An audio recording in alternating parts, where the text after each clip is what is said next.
Hai, apa kabar semuanya? Semoga kabar Anda baik-baik saja. Terima kasih karena sudah memberikan support dan juga kesetiaan Anda untuk membangun channel Codot Film. Yuk kita lanjutkan alur ceritanya, sambil siapin kopi dan cemilan, setting suara volume full. Gasken. Memasuki wilayah tanah gurun kuno. Sekelompok orang yang padat berkumpul di luar kota Wasteland pada hari berikutnya. Kebisingan bercampur dan berubah menjadi gelombang besar yang menyebar ke kejauhan. Kelompok Xiaoyan berdiri di belakang. Mereka mempelajari lebih dari 1.000 orang yang berkumpul di depan dan tanpa sadar menggelengkan kepala mereka tanpa berkata-kata. Ini adalah pertama kalinya mereka melihat para ahli berkumpul dalam skala seperti itu. Tidak jauh di depan kelompok besar ini adalah hutan asli yang dipenuhi dengan aura kuno. Pohon setinggi 1.000 kaki berdiri seperti raksasa.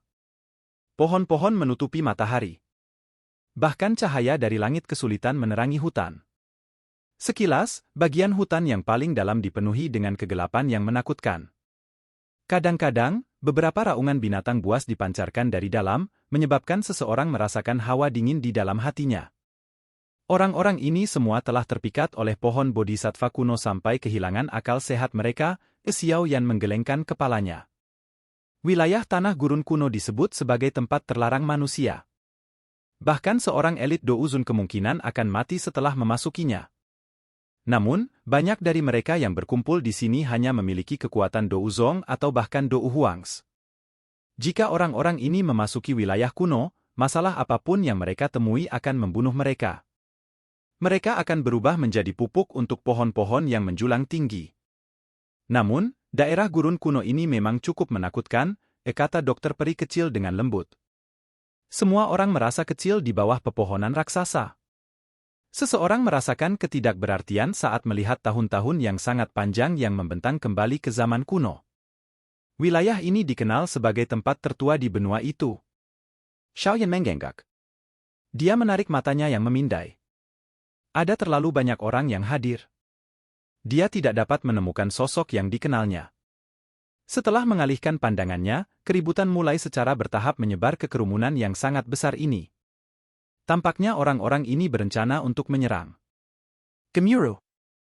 Ribuan orang lari, menyebabkan daratan bergetar dan bergemuruh.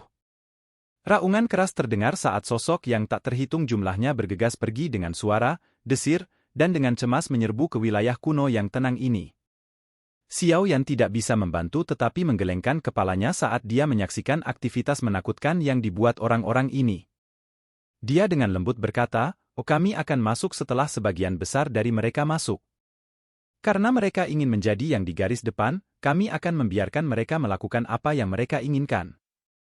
Trio dokter peri kecil tersenyum dan mengangguk setelah mendengar kata-kata Xiaoyan. Kelompok itu duduk di tempat yang sunyi. Mereka menunggu sekitar setengah jam sebelum Xiaoyan akhirnya bangun. Dia melihat ke hutan, yang tampak kacau karena banyaknya orang.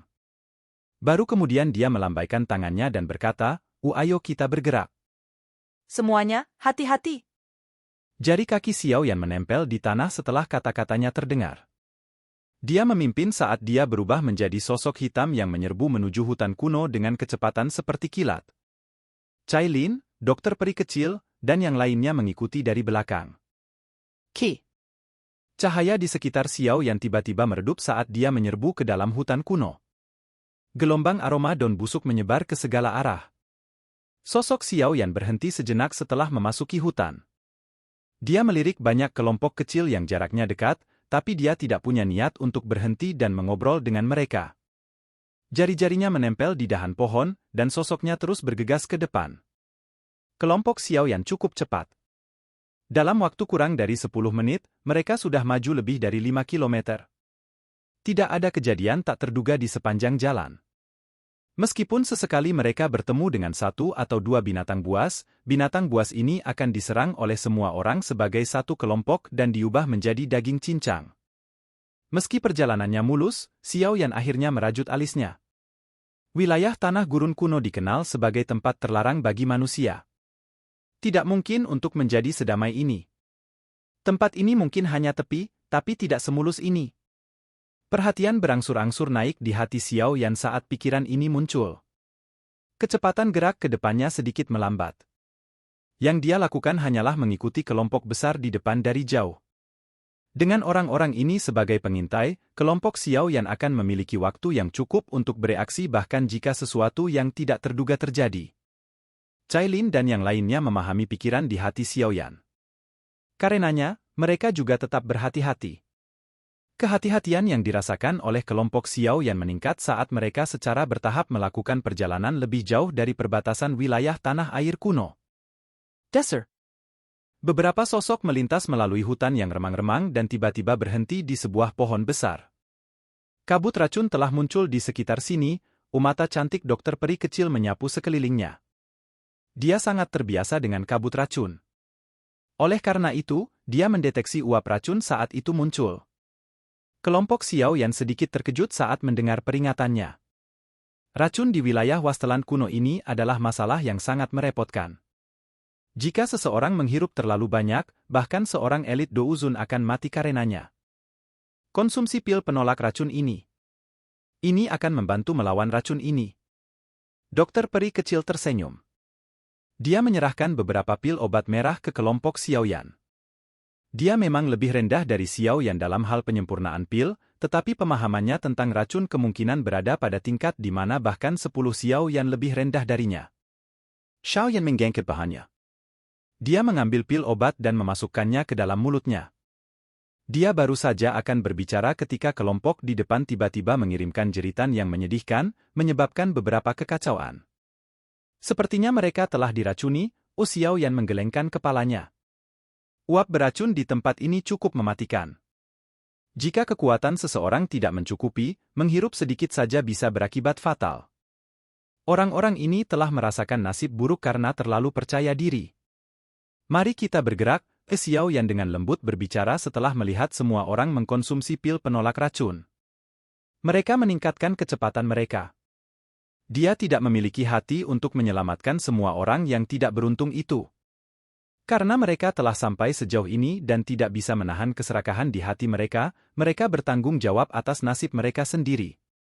Dengan peningkatan kecepatan mereka, kabut racun di sekitarnya menjadi lebih padat. Tangisan menyedihkan yang disalurkan juga menjadi lebih tajam. Pada akhirnya, fluktuasi douki yang liar dan kejam dipancarkan. Itu mungkin dari beberapa ahli yang diracuni, yang telah kehilangan akal sehatnya. Bang.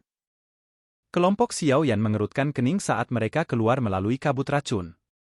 Fluktuasi douki yang sangat intens tiba-tiba ditransmisikan dari jarak dekat di depan mereka.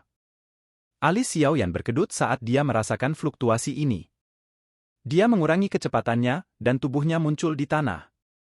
Dia melihat mayat yang benar-benar hitam di tanah kosong di depannya. Wajah jenazah masih menyimpan rasa takut dan penyesalan. Seorang elit douzun, Xiao Yan mendesah lembut. Orang yang tidak beruntung ini adalah douzun asli. Tidak disangka bahkan seorang ahli tidak dapat menahan racun. Racun di tempat ini sepertinya sedikit misterius. Seorang elit douzun mampu melepaskan doukinya dan membungkusnya di sekitar tubuhnya. Racun biasa tidak akan berguna melawan mereka. Xiao Yan mengungkapkan ekspresi kontemplasi saat dia bergumam. Dokter peri kecil terkejut saat mendengar ini. Dia segera mengangguk dan mengambil uap beracun di tangannya sebelum menyerapnya ke dalam tubuhnya. Sosok halusnya tiba-tiba bergetar sesaat kemudian sementara wajahnya berubah menjadi sangat jelek. Apa masalahnya? Xiao Yan buru-buru bertanya saat melihat ekspresi jelek dokter peri kecil. Dokter peri kecil dengan lembut menghembuskan napas. Dia dengan lembut berkata, ini memang aneh. Ini bukan racun, tapi cacing beracun, B. Cacing beracan? Xiao Yan terkejut. Matanya menatap kabut racun, tetapi dia tidak menemukan jejak cacing beracun. Cacing beracun ini sangat kecil. Mereka sangat kecil sehingga tidak terlihat dengan mata telanjang, mereka melayang di dalam hutan ini. Orang-orang itu telah mengisap ratusan juta cacing beracun kecil, kemungkinan besar hal-hal ini juga ada di tubuh Anda. Tubuhku menyembunyikan racun yang sangat mematikan. Mereka akan diracuni sampai mati oleh racun ki saya saat mereka memasuki tubuh saya. Mendeses. Kelompok Xiao Yan tanpa sadar menghirup udara dingin saat mereka mendengar kata-katanya. Tubuh mereka benar-benar mati rasa. Xiao Yan bereaksi cepat setelah merasa mati rasa sesaat. Api surgawi di dalam tubuhnya tiba-tiba mulai beredar. Itu menyapu setiap bagian tubuhnya, dan suhu tinggi meresap ke dalam pembuluh darahnya. Kekawan. Sementara Xiao Yan sedang mengedarkan api surgawi, suara kicau yang menyebabkan kulit seseorang mati rasa tiba-tiba terdengar. Sepertinya cacing beracun yang tak terhitung jumlahnya sedang dibakar sampai mati dalam sekejap. Hal-hal sialan ini. Ekspresi Xiao Yan suram. Dia menjentikkan jarinya dan kumpulan abu hitam melesat keluar darinya. Itu adalah abu dari cacing beracun yang telah memasuki tubuhnya. Xiao Yan dengan cepat mengumpulkan sekelompok api surgawi di tangannya setelah mengusir cacing beracun di tubuhnya. Dia kemudian menampar api ke Cai Lin, King Lin, dan sesepuh bernama King Cheng. Temperaturnya yang tinggi memasuki tubuh mereka melalui kulit mereka, dan teriakan kicauan juga keluar dari tubuh mereka, menyebabkan jantung seseorang terasa dingin. Jangan melangkah keluar dari radius 50 kaki di sekitarku. Cacing beracun ini bisa mengabaikan douki yang melindungi tubuh seseorang. Mata Xiao Yan dengan hati-hati menyapu dia saat dia membuka mulutnya dan menghembuskan napas. Sekelompok api ungu coklat dengan jejak putih melayang di atas kepalanya saat suhu yang sangat tinggi menyebar dan secara kebetulan menutupi area dalam radius 50 kaki di sekitarnya. Kabut racun tampak terkejut saat suhu tinggi ini menyebar. Itu dengan cepat menarik diri dan tidak lagi berani menembus radius 50 kaki di sekitar Xiao Yan.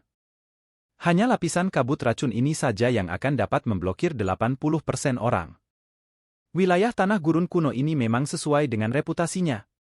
Xiao Yan menghela nafas lega setelah mengeluarkan kabut racun. Jika bukan karena kemampuan dokter peri kecil untuk mendeteksi racun, jumlah cacing racun di tubuh mereka akan meningkat. Begitu jumlah cacing racun telah mencapai tingkat yang menakutkan, mereka akan menyebabkan kelompok mereka menderita banyak korban dan luka. Bagaimanapun, hanya ini saja tidak akan bisa menghalangi kita. Xiao Yan menjepaukan tangannya. Matanya sangat panas saat dia melihat ke arah wilayah yang lebih dalam di wilayah tanah air kuno. Sepertinya beberapa dari para ahli dengan kemampuan telah menyerang. Oleh karena itu, dia juga perlu meningkatkan kecepatannya. Dia pasti akan mendapatkan hati bodhisattva. A. Itu racun yang terbuat dari cacing beracun? B. Lupa kata, tidak. Silakan buka. Oke guys, jangan lupa like, comment, share, and subscribe di channel Codot Film. See you next video, peace out and bye-bye.